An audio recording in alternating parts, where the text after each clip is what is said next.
Hey there, hi there, Geminis, and welcome to your dream reading. So, up first, we gotta clear this space, see what we got going on. We have the clover, the grave, the ring, the house, the journal, and the garden. Okay, so that's what we're working with here. Okay, so I feel like for a lot of you, luck is um something that is on your mind like quite frequently, and like on many occasions I feel like luck and how your day goes are like two in the same thing. So if you have a really bad day, you're like, I'm down on my luck. But if you have a really good day, you're like, oh, I'm up on my luck. But I think you should look at things like from like a bigger, broader perspective, because it's really easy to like look at things like this one event that happened in your day and like immediately like write off the whole day as terrible. And yeah, in certain circumstances that would definitely be the case, but I feel like on a more broader aspect, I think you could look at things and say, okay, this isn't necessarily, I'm not necessarily unlucky. I just had like this unfortunate event happen at this time today. So if you break it down into like minutes or seconds or an hour even, it's not really going to ruin your whole day. Because you could just do something like that makes you feel better like 10 seconds later or 10 minutes later. So it's not really like something you need to like constantly be thinking is so unfortunate and so unlucky. Like, I think if it happens, then it happened, and like it's already in the past. So to carry it forward into every single day with you is not really the healthiest thing to do. I see a grave here, so I think Geminis, for a lot of you, you have definitely lost someone recently. So I think that's also playing a part in like how you look at each and every single day, or how you look at the future, and how you see yourself moving forward from this one moment where you did visit your loved one's grave, and RIP, rest in peace. So that means like you want this loved person to like, based on your philosophies or your theories of like um, where people go when they die, you could say that you hope that this person is resting in peace and feels no more pain and feels no more suffering. And then that would give you like some more clarity and some more better peace of mind for just even yourself. I think it's more for yourself. And I feel like funerals are for the living, right? Because they're our way of saying goodbye to somebody that we love. So if you haven't said goodbye to that person yet because you aren't ready to let them go, it's not like, oh, I'm not ready to let them go and forget about them, forget they ever existed. No, it's letting go of like the pain of that loss, and still believing that you're allowed to feel lucky again, you're allowed to feel happy again. And the ring card here, this card is a strong indicator to me that this is somebody that you might have been married to, or you might have been romantic with, or this is somebody who you probably envisioned a really long life with this person, and it really saddens you that you only got to spend such a short time with them.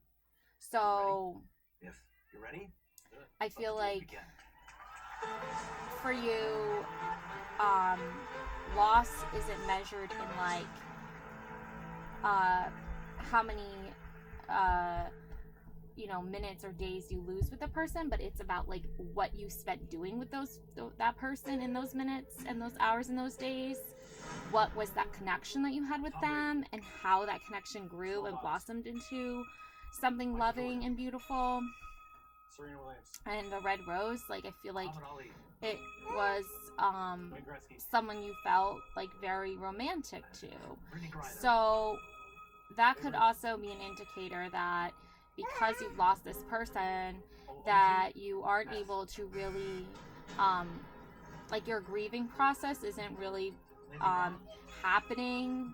It's happening, but like you're not aware that it's happening and what it's causing you to do. I feel like, and I feel like because we live in like this capitalistic world where we're taught like we're not allowed to feel sad, we're not allowed to grieve, we're not allowed to worry about our mental health, we're not allowed to like take a break from the grind. We have to go, hustle, hustle, hustle, work all the time. We're not stopping and pausing to like really like reflect on like what's just happened, and using this capitalistic mindset like, well, if I just go to work and I make money, then I'm doing something right, that should bring in more luck. That's not necessarily true. Like, yeah, we need to pay our bills and we need to like feed ourselves and everything, but like we can do that, but we also can like do it in a way where it's like we're not trying to distract ourselves with work. We're actually just like, we have to go to work because we have to, but like it's not a distraction for us. I feel like when you say like you're using it as a distraction, you're practicing unhealthy habits of like taking care of yourself and taking care of the people around you, and you might not be in a mindset where you can actually take care of yourself. You're just doing what you're like trained to believe that you need to do. But is that really benefiting you in your relationships, or is it keeping you from actually the healing part of the process, and like you're closing yourself off in an unhealthy way, and then patterns just continue and continue? So let's look into that. So we have the house here, and the journal, and the garden. So these are all interconnected here, and these are all intertwined here, because you have this woman writing in her journal, and I feel like she has been to many houses, but she hasn't been to many homes.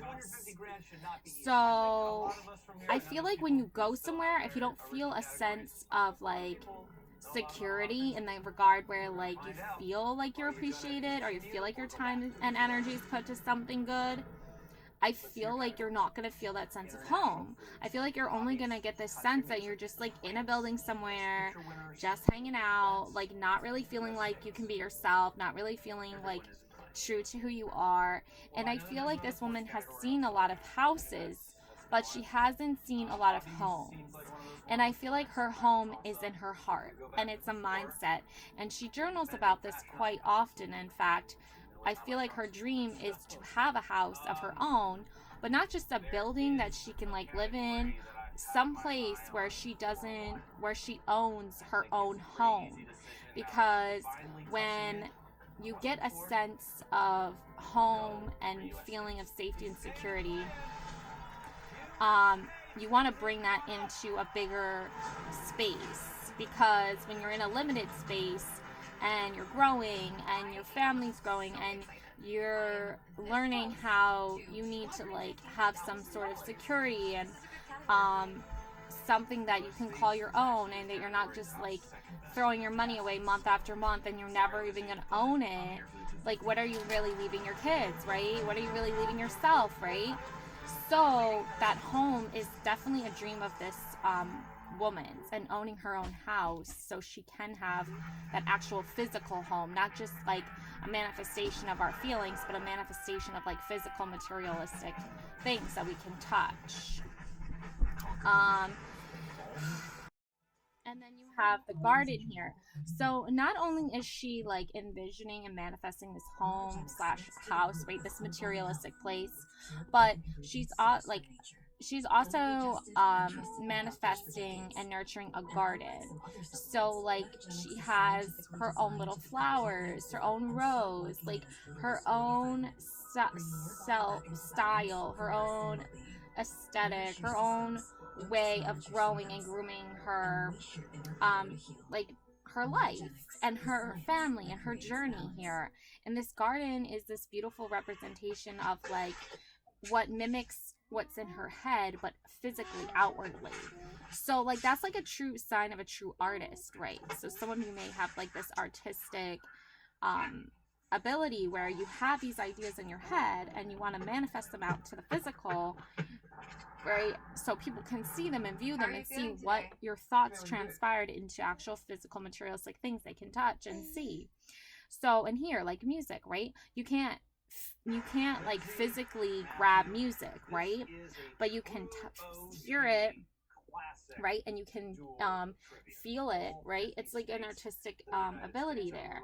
So not only is she journaling about like having this sense of home in the materialistic sense, but she's also having this dream of a beautiful garden here. And that's something she's working on and um doing and stuff. Okay. So let's look at more closely about this here.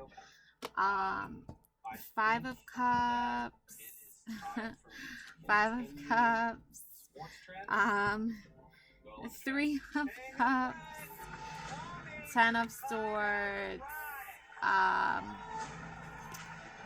the Hierophant, the Moon, and the Nine of Swords. Okay, so I feel like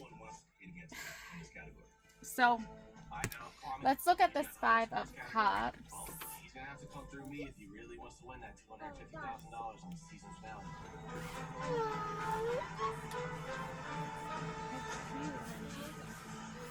So this Five of Cups, this is like a huge indicator to me that like you're not really relying on anyone but yourself right now for when it comes to emotional support.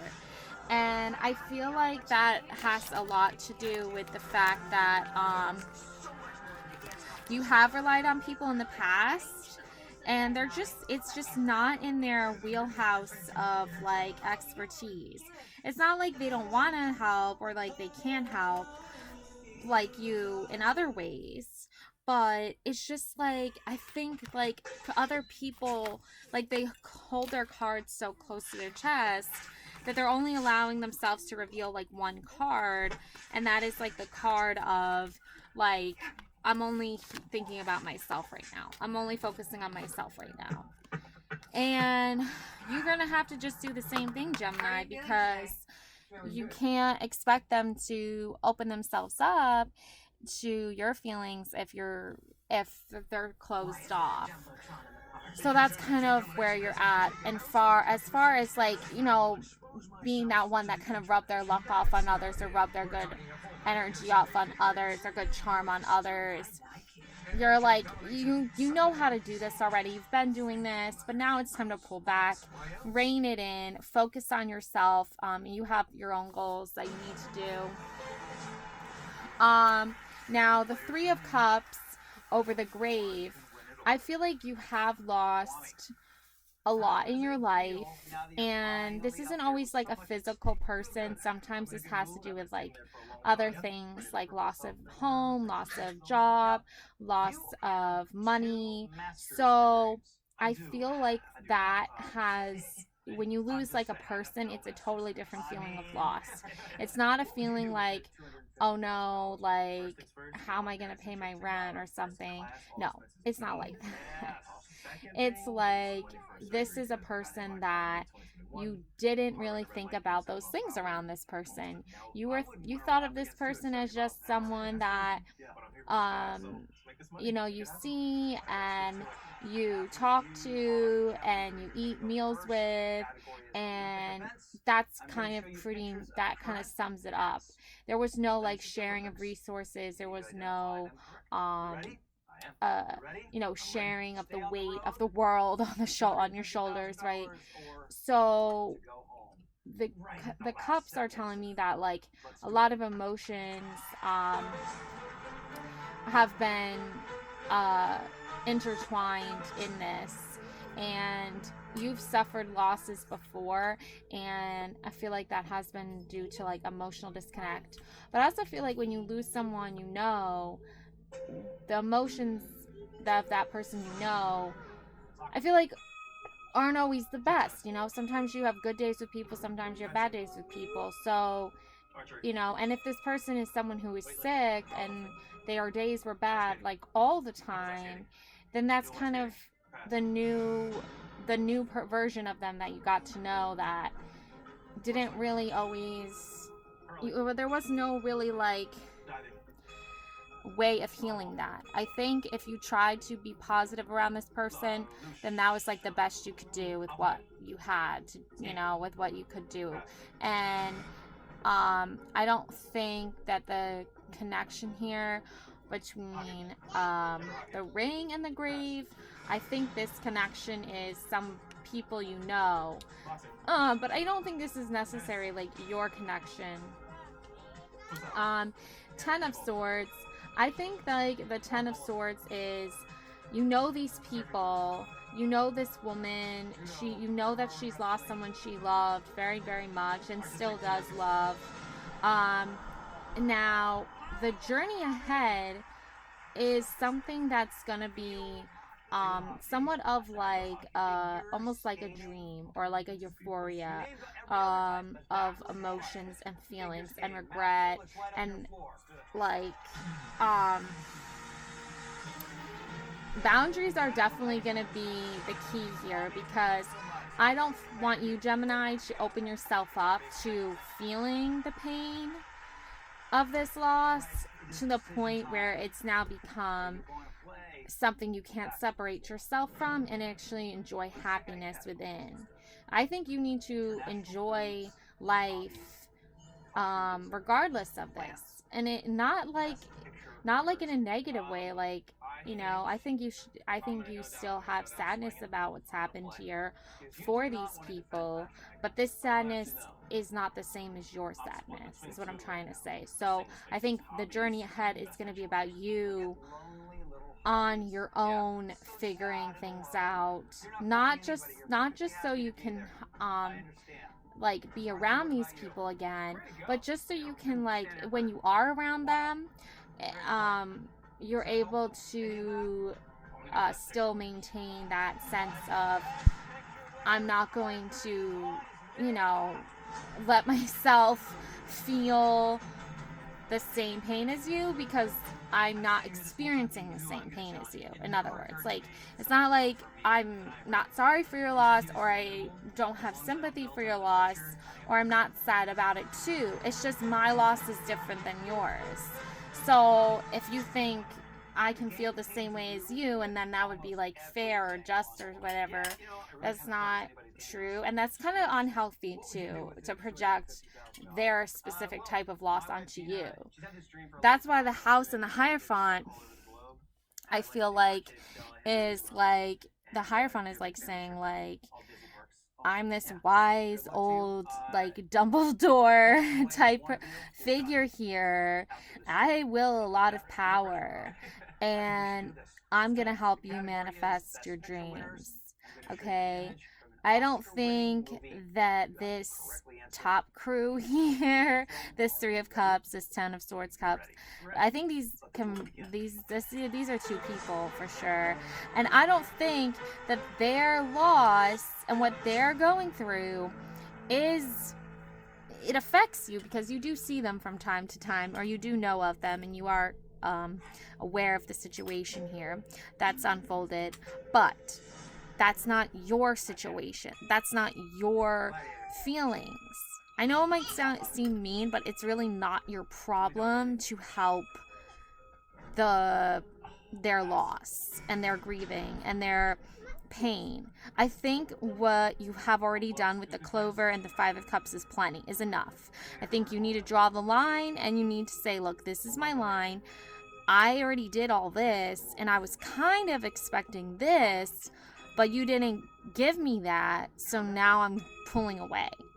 And that's good. That's healthy, too, because the Hierophant is, like, saying, like, yeah, like, that's probably the best course of action, is to find the happiness and find the light in your life.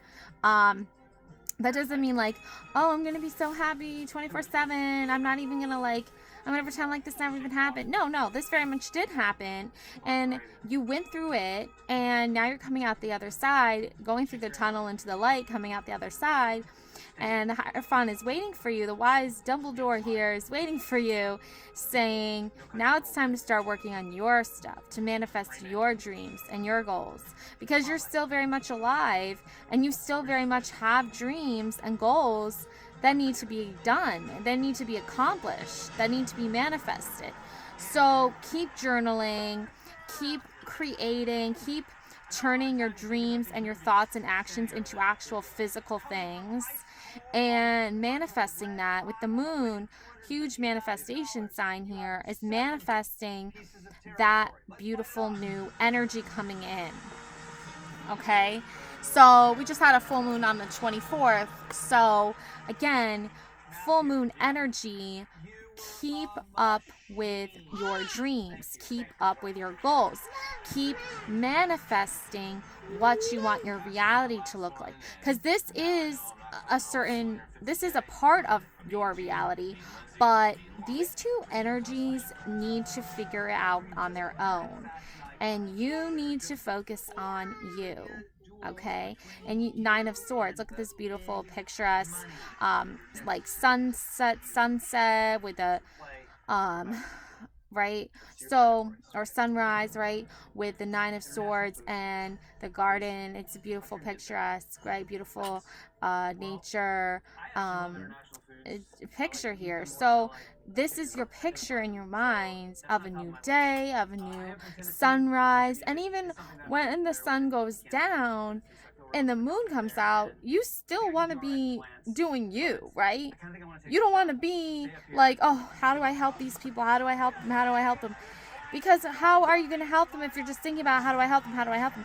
You've already helped them enough, Geminis. I'm telling you, like, you've already traveled far and wide to let them know and let them be reassured that you're there for them if they need you, or you make it a priority for them to know how you demonstrate your love towards them, and it's not been reciprocated yet.